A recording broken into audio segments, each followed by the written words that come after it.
विभिन्न जाति संगठनों के लोग मीटिंग करेंगे तो दिक्कत नहीं है, लेकिन ब्राह्मण कनकट्टा है।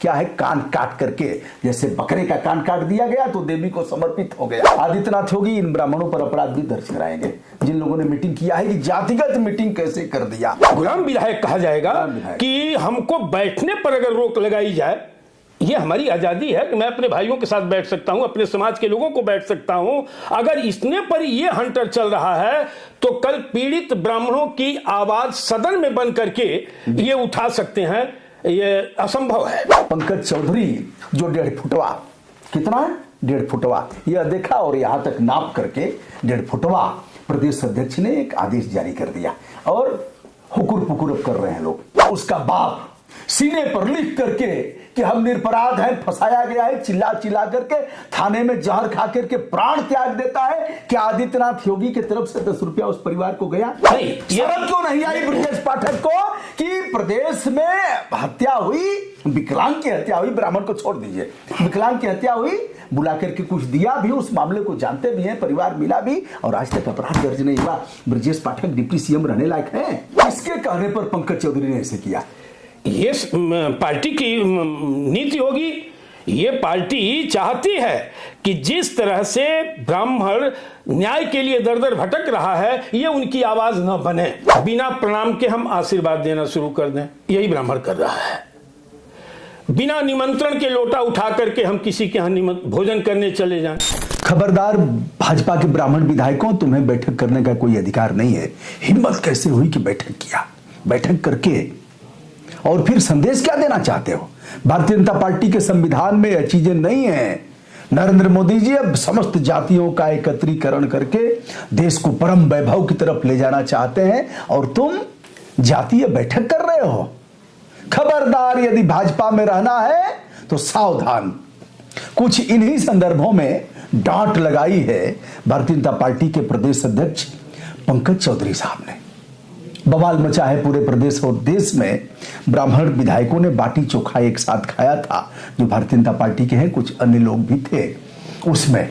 और फिर इन लोगों ने अपने समाज के एकत्रीकरण के लिए उनको, उनकी समस्याओं के लिए, उन पर जो अत्याचार हो रहे हैं उस पर बात किया। फिर बवाल मच गया है। हमारे साथ है पंडित राजेंद्र नाथ त्रिपाठी जी, जो अखिल भारतीय ब्राह्मण महासभा रा के राष्ट्रीय अध्यक्ष हैं। त्रिपाठी जी प्रणाम। तो यह 100 जूता खाए, तमाशा घुस के देखे। अब इतने पर तो मखनचुआ आएगा और 100 गाली देगा, कहेगा कि ऐसे कहोगे। मखनचुआ ने पढ़ाई लिखाई छोड़ दिया है, सर्वाधिक हत्याएं ब्राह्मणों की हुई, एक कहीं पैसे नहीं दिए गए, पीट पीट के मारा गया। हमारे जिले में तो 3.5 महीने से अधिक हो गया, FIR दर्ज नहीं हुआ। एक विकलांग ब्राह्मण को पीट पीट करके मार डाला, पुलिस ने जांच चल रही है। योगी जी के यहाँ वो लोग गए भी, बुढ़ा बाप गया, वो भी मरने वाला है, 2 हत्याएं होने वाली हैं। आज तक अपराध दर्ज नहीं हुआ। मैंने अपने जीवन में यह नहीं देखा कि हत्या हो और 3.5 महीने में अपराध भी दर्ज न हो, जबकि मनोज सिन्हा जो LG हैं वो अभी उनके घर गए, कलराज मिश्रा ने भी 1 लाख रुपए भेजा, सब कुछ हुआ, लेकिन FIR दर्ज नहीं हुआ। आप तमाम मामलों में घूमते हैं, देखते रहते हैं। तो यह कौन सा अपराध कर दिया भाजपा के विधायकों ने? और क्या ज्ञान चक्षु इनका अब खुला है? क्या अगर अभी भी इनके रीढ़ की हड्डी है तो पंकज चौधरी के इस बयान पर कोई प्रतिकार करेंगे या लोग?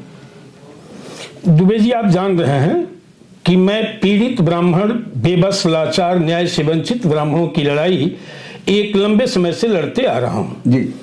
संगठन और मेरा यह प्रयास रहा कि हम दबे कुचले ब्राह्मणों की आवाज बने और उन्हें न्याय दिलाएं। इस दिशा में मैं अपने समाज के जनप्रतिनिधि, चाहे किसी भी राजनीतिक दल के नेता हो या सांसद, मंत्री, विधायक हो, सबके दरवाजे को खटखटाने का कार्य किया जी। अधिकारियों के भी दरवाजे को खटखटाने का काम किया। और आज कहूं कि हर जगह चारों तरफ से हमको निराशा प्राप्त हुई और कर बलबहियां आपनी छोड़ वीरानी आस, इस सिद्धांत पर अपने बहादुर कार्यकर्ताओं को लेकर लोकतांत्रिक तरीके से पीड़ित ब्राह्मण को न्याय दिलाने का कार्य संघर्ष करके सड़कों पर उतर करके किया हूं। एक नहीं, सैकड़ों उदाहरण है। आज ब्राह्मण विधायक बाटी चोखा पर 10-20 की संख्या में अगर इकट्ठा होते हैं तो इस पर यह हंटर चलाया जाता है दल विशेष का, जिसके वो गुलाम विधायक हैं और गुलाम विधायक कहा जाएगा कि हमको बैठने पर अगर रोक लगाई जाए, ये हमारी आजादी है कि मैं अपने भाइयों के साथ बैठ सकता हूं, अपने समाज के लोगों को बैठ सकता हूं। अगर इसने पर ये हंटर चल रहा है तो कल पीड़ित ब्राह्मणों की आवाज सदन में बन करके ये उठा सकते हैं, ये असंभव है। मैं यही चाहता था, आप बात मत करिए, ब्राह्मणवादी नहीं, कट्टरवादी नहीं होता है, लेकिन अगर अन्य वर्ग के पीड़ित जनों की आप आवाज सदन से लेकर सड़क तक बन सकते हैं, तो जिस कुल में जन्म लिए हैं उस कुल के पीड़ित, जरूरतमंद, बेबस, लाचार ब्राह्मण को न्याय दिलाने की दिशा में आवाज बनने में आपको क्या कठिनाई हो रही है? क्या आप वादी हो जाएंगे? तो छोड़ दीजिए, नैतिकता के आधार पर वो पद आपको छोड़ देना चाहिए, वो दल छोड़ देना चाहिए जहां ये प्रतिबंध लगा कि आप अपने कुल परिवार को न्याय नहीं दिला सकते हैं। क्या नैतिकता अभी भी बची है? कुछ रह गया है? अब क्या रहे? अब मुझे तो बड़ी प्रसन्नता हुई कि कम से कम 10 ब्राह्मण भोजन पर इकट्ठा हुए। अब ये राजनीतिक सुर्खियों में, गलियारों में, मीडिया में ये लगा कि ये लोग बैठ करके कुछ कर रहे हैं। क्या कर रहे हैं भाई? या किसके निशाने पर? मतलब यह अगर देखा जाए तो किसके कहने पर पंकज चौधरी ने ऐसे किया? ये पार्टी की नीति होगी। ये पार्टी चाहती है कि जिस तरह से ब्राह्मण न्याय के लिए दर दर भटक रहा है, ये उनकी आवाज न बने। तो क्या इन लोगों ने मान लिया है कि ब्राह्मण कितना भी लात खाएगा, पिटाएगा, इसके साथ कितना भी शोषण होगा, या भारतीय जनता पार्टी का गुलाम है, या छोड़ करके जाएगा ही नहीं? हमने ऐसी दवा का प्रयोग किया है कि यह जिंदाबाद जिंदाबाद बोलेगा। ये भाजपा की सोची समझी रणनीति है। वो जानता है कि ये भारतीय जनता पार्टी का ब्राह्मण समाज को वोट बैंक है, और कितना हूं, ये कमजोरी है हमारे समाज की कि 100 जूता मारी और एक बार कह दीजिए पंडित जी पाव लगाता नहीं तो पंडित जी खुश। ये कमजोरी से हमको दूर रहना पड़ेगा। अगर न्याय चाहता है समाज, सम्मान चाहता है, अपना अधिकार चाहता है, अपने आने वाले बच्चों के भविष्य को खुशहाल देखना चाहता है, तो अपनी शर्तों के आधार पर उसे रहना पड़ेगा। कुत्ता तो हम नहीं कह सकते, कुत्ता माने 10 बार पीटिए उसको, 2-4 लाठी मारिए, भगाइए और 2 रोटी दे दीजिए तो आ जाएगा। क्या ऐसा ही लग रहा है क्या कुछ इसमें कि मतलब इतना कहने के बाद भी इनका जमीर जग नहीं रहा है? ये हालात इसलिए बद से बदतर होती जा रही है कि जैसे बिना प्रणाम के हम आशीर्वाद देना शुरू कर दें, यही ब्राह्मण कर रहा है। बिना निमंत्रण के लोटा उठा करके हम किसी के यहां भोजन करने चले जाएं, आज यही ब्राह्मण कर रहा है। उत्तर प्रदेश में 17-18% औकात है ब्राह्मण की जी, 17-18%। 2% वाला मलाई खा रहा है, तलवा चटवा रहा है, 5% वाला सत्ता हुकूमत चला रहा है, और 17% ब्राह्मण अपनी औकात रखने वाला आज वो न्याय के लिए दर दर भटक रहा है। तो दोषी तो हम हैं, हमारा समाज है। इसलिए कि ठीक उसी मार्ग पर ब्राह्मण चल रहा है कि बिना निमंत्रण के लोटा उठा के जय जयकार कर रहा है। आज भी जय जयकार कर रहा है, आज भी कर रहा है। तो इसलिए इससे थोड़ा सा दूरी बनानी पड़ेगी। हम संगठन करता इसी दिशा में लगे। एक चीज बताइए, त्रिपाठी जी सब यह कह रहे हैं कि ब्राह्मणों का राज है, ब्राह्मण ही चला रहे हैं, सारे लोगों के निशाने पर ब्राह्मण ही है, सबके निशाने पर अगर देखा जाए सब ब्राह्मणों को ही टारगेट कर रहे हैं। ब्राह्मण राष्ट्रपति है कि ब्राह्मण प्रधानमंत्री है कि ब्राह्मण गृह मंत्री है कि ब्राह्मण रक्षा मंत्री है कि ब्राह्मण लोकसभा का स्पीकर है कि ब्राह्मण ऐसे तमाम पदों पर है, ब्राह्मण चीफ जस्टिस है। क्या है ब्राह्मण? ब्राह्मण को क्या मिला है कि ब्राह्मण गवर्नर है, कि ब्राह्मण मुख्यमंत्री है, इतने प्रदेशों में इतने मुख्यमंत्री हैं। तो इसके बाद भी अगर टारगेट किया जा रहा है, ब्राह्मण रिक्शा चला रहा है, ब्राह्मण तांगा चला रहा है, ब्राह्मण दरवानी कर रहा है, ब्राह्मण छोटी मोटी नौकरी कर रहा है, ब्राह्मण ठेला लगा रहा है, सब्जी बेच रहा है, ब्राह्मण दूध बेच रहा है, उसके बाद भी सभी के टारगेट पर ब्राह्मण ही है। नैतिक साहस और उसके बाद भी ब्राह्मण जय जयकार किए जा रहा है। नहीं, नैतिक साहस की कमी है और गुलाम जीवन जी रहा है ब्राह्मण। क्यों? इसलिए मैं कहा ना कि नैतिक साहस की कमी है। सत्य कहने का साहस किसी में नहीं है। सत्य कहने की जिस दिन साहस आ जाए, हम जैसे लोग तमाम यातनाएं झेले हैं, सिर्फ ब्राह्मण समाज के संगठन को लेके चलने का कार्य कर रहे हैं। कहीं किसी भी जात के साथ, किसी भी वर्ग के साथ हमने अन्याय नहीं किया। संगठन बनाने के बाद भी आज की तारीख में 50% से ऊपर हम गैर समाज के पीड़ित जनों की आवाज बनने का कार्य करते हैं, ब्राह्मण के साथ साथ। यही मेरा धर्म है। लेकिन जो हमारे समाज के ये चुने हुए प्रतिनिधि सदन में बैठे हैं, इनको सोचना चाहिए कि सर्वाधिक मत इनको किसका मिलता है। सर्वाधिक मत अगर मिलता है तो यह भरोसा करके ब्राह्मण समाज इनको वोट करता है कि हमारे प्रतिनिधि हैं, हमारे भाई हैं, जीत करके जाएंगे तो हमें न्याय दिलाएंगे, हमारे सम्मान की रक्षा करेंगे, हमारे बच्चों के भविष्य की रक्षा करेंगे, हमारी बात सदन तक उठेगी। ये उम्मीद से ब्राह्मण इनको वोट करके 100% जिताता है। और जीत के जाने के बाद, जब तक नहीं जीतते हैं, वोट लेना है तो भाई है, और सदन में जाते हैं तो कसाई बन जाते हैं। ये वसुधैव कुटुंबकम, अरे करिए वसुधैव कुटुंबकम, ये तो आपका धर्म है, लेकिन अपने समाज के पीड़ित जनों को न्याय दिलाने का कार्य तो करें, उनकी आवाज तो बने। आखिर में कहां जाएगा? जैसे हम जैसे लोग ब्राह्मण समाज का सम्मेलन करते हैं तो प्रथम प्राथमिकता देते हैं कि ब्राह्मण मंत्री, ब्राह्मण विधायक, ब्राह्मण सांसद, बड़े बड़े ब्राह्मणों को, उद्योगपतियों को, अधिकारियों को बुलाएं, एक चर्चा हो, मंथन हो। यही तो हम लोग करते हैं। हम एक दूसरे वर्ग से, एक दूसरे धर्म से, एक दूसरे जात से लड़ने के लिए कभी ऐसा संदेश नहीं दिए, न कार्य करते हैं। लेकिन इतनी बात तो जरूर है कि हम जिस समाज को लेकर के चल रहे हैं, जिस वर्ग का साथ और ताकत लेकर के चल रहे हैं, उस वर्ग की वकालत तो होनी ही चाहिए। हमारा काम यह नहीं कि हम हर वर्ग से संघर्ष करेंगे, लड़ाई करेंगे, मारकाट करेंगे। हमारा काम यह है कि हम अपना उत्कर्ष करेंगे और समाज के लिए जिएंगे। यही ब्राह्मण का धर्म, यही धर्म है। वो राष्ट्र, ब्राह्मण तो राष्ट्र के लिए जीता है, धर्म के लिए जीता है, समाज के लिए जिया है। वो कभी कट्टर नहीं रहा। कट्टर रहता और वादी रहता तो 18% की हैसियत रखने वाला ब्राह्मण उत्तर प्रदेश का शासक होता। यह पत्र हमारे पास है पंकज चौधरी साहब का, जो प्रदेश अध्यक्ष हैं भारतीय जनता पार्टी के। इसमें कुछ पंक्तियों को मैं उद्धृत कर रहा हूं कि भाजपा जनप्रतिनिधियों ने स्पष्ट रूप से आगाह किया है कि वे किसी तरह की नकारात्मक राजनीति का शिकार न बने। मीडिया में कथित रूप से प्रसारित भाजपा जनप्रतिनिधियों के संबंध में एक समाचार को लेकर भाजपा प्रदेश अध्यक्ष ने कहा है कि इस तरह का कोई कृत्य भाजपा के संविधान एवं आदर्शों के अनुरूप नहीं माना जाना चाहिए।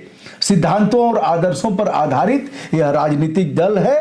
और अच्छा, ये किसके लिए है? इन्होंने किसके लिए भेजा है? ब्राह्मण जो ये तो सबके लिए होना चाहिए ना, सभी जात के लोगों को होना चाहिए। किसी के लिए क्यों होना चाहिए? नहीं, मैं कह रहा हूं ब्राह्मण ही क्यों, किसी के लिए क्यों होना चाहिए? नहीं, अब इनको आज इन्होंने ये पत्र जारी करने की आवश्यकता क्यों महसूस हुई? क्यों हुई? अभी लोधी समाज का सम्मेलन हुआ है। स्पष्ट शासन के और कोर्ट के निर्देश के बावजूद कि जातिगत कोई सम्मेलन नहीं हो सकता। अभी एक सप्ताह भी नहीं हुआ, क्षत्रिय सम्मेलन हुआ है, लोधी सम्मेलन हुआ है। अभी कल हमारे क्या नाम है, बरेली से हमारे जिला कार्यकर्ताओं ने फोन किया कि सर हम लोग बैठक करना चाहते हैं, डीएम साहब बैठक नहीं होने दे रहे हैं, परमिशन नहीं दे रहे हैं। ये दो तरह की स्थिति बन गई है। अभी त्रिपाठी जी इतना ही कम नहीं है, यही आदित्यनाथ योगी इन ब्राह्मणों पर एफआईआर दर्ज कराएंगे। ब्राह्मणों पर अपराध इसलिए दर्ज कराएंगे कि कोर्ट का आदेश, विनोद दिवाकर उच्च न्यायालय के जो जज हैं, उन्होंने एक आदेश दिया, खबरदार जाति कैसे लिख दिया। कैदी की जाति नहीं लिखी जाएगी, मुलजिम की जाति नहीं लिखी जाएगी, गवाह की जाति नहीं लिखी जाएगी, और उन्होंने आदेश किया। इसके बाद आनन फानन में योगी सरकार ने एक शासनादेश जारी कर दिया इस परिप्रेक्ष्य में कि खबरदार कोई जातीय सम्मेलन नहीं होगा। पिछड़ा सम्मेलन होगा, दलित सम्मेलन होगा, लेकिन जातीय सम्मेलन, ब्राह्मण सम्मेलन नहीं कर पाएगा, आहिर भी सम्मेलन नहीं कर पाएगा, चमार भी सम्मेलन नहीं कर पाएगा, कुर्मी भी सम्मेलन नहीं कर पाएगा, लेकिन पिछड़ा सम्मेलन होगा, दलित सम्मेलन होगा। इस पर इन्होंने आनंद फानंद में शासनादेश जारी कर दिया। आदित्यनाथ योगी इन ब्राह्मणों पर अपराध भी दर्ज कराएंगे जिन लोगों ने मीटिंग किया है कि जातिगत मीटिंग कैसे कर दिया। इन्हीं संदर्भों में पंकज चौधरी जो 1.5 फुटवा, कितना है 1.5 फुटवा, यह देखा और यहां तक नाप करके 1.5 फुटवा प्रदेश अध्यक्ष ने एक आदेश जारी कर दिया और हुकुर पुकुर कर रहे हैं लोग। नहीं, ठीक है, बढ़िया है, जातिगत सम्मेलन न हो, जाति आधारित कोई कार्य न हो, हम इसका मैं इसका समर्थन करता हूं, नहीं होना चाहिए। तो मेरी मांग है कि जात के आधार पर सरकारी सुविधाएं बंद कर दी जाए, जात सर्टिफिकेट जो सरकार जारी करती है इसको बंद कर दिया जाए। अगर ऐसा नहीं करता है तो हमेशा किसी भी आदेश की कोई परवाह नहीं करेगा, लोग जातिगत संगठन चलाएंगे, जातीय सम्मेलन करेंगे, जातीय बैठक होंगी, तब तक जब तक ये सरकार है जात के आधार पर सरकारी सुविधा देंगे और जात के आधार पर सर्टिफिकेट जारी करने का काम करेंगे। यही क्यों नरेंद्र मोदी ने कभी कहा था कि जातीय जनगणना हम कभी नहीं होने देंगे।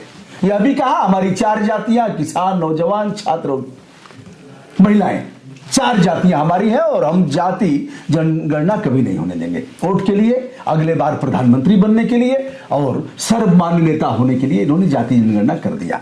जब जाति जनगणना हो रही है तो बताना पड़ेगा ना कि हम राजेंद्र नाथ त्रिपाठी हैं, बताना पड़ेगा ना कि हम फला हैं, बताना पड़ेगा ना कि हम फला निषाद हैं, बताना पड़ेगा ना कि हम फला राजभर हैं, बताना पड़ेगा कि नहीं पड़ेगा? तो जाति जनगणना रोकने की औकात आपकी है नहीं।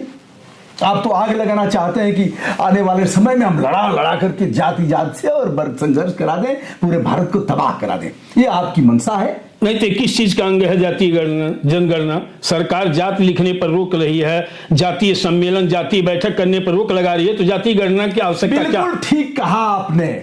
उच्च न्यायालय के एकल खंडपीठ ने आदेश किया, विनोद दिवाकर जो न्यायमूर्ति हैं, तो शासनादेश जोगी बाबा तुरंत जारी कर देते हैं और उनके लोग और अन्य विभिन्न जाति संगठनों के लोग मीटिंग करेंगे तो दिक्कत नहीं है। लेकिन ब्राह्मण कनकट्टा है, क्या है, कान काट करके, जैसे बकरे का कान काट दिया गया तो देवी को समर्पित हो गया, बछड़े का कान काट दिया गया तो अषाढ़ हो गया, वो अभी समर्पित हो गया। अगर भैंसे का, पड़वे का कान काट दिया गया तो भैंसा हो गया, उसको कोई छुएगा नहीं। तो ब्राह्मण क्या है? ब्राह्मण भैंसा हो गया, ब्राह्मण पड़वा से भैंसा हो गया, ब्राह्मण बछड़े से सांड हो गया और ब्राह्मण बकरे से वह देवी मां को समर्पित कर दिया गया। यही औकात है आज की तारीख। आज हालात यही बनती जा रही है और इसके लिए हमारा समाज और समाज के लोग हैं और इस पे मंथन करने की आवश्यकता है कि हमारा वजूद कैसे कायम रहेगा, हमारा सम्मान कैसे कायम रहेगा। सरकारों में बैठ करके, पार्टियों में बैठ करके हमारे समाज के जनप्रतिनिधि अगर मूलभूत समस्याओं पर आवाज नहीं उठाएंगे तो हमारी दशा इससे भी बदतर स्थिति में जाएगी।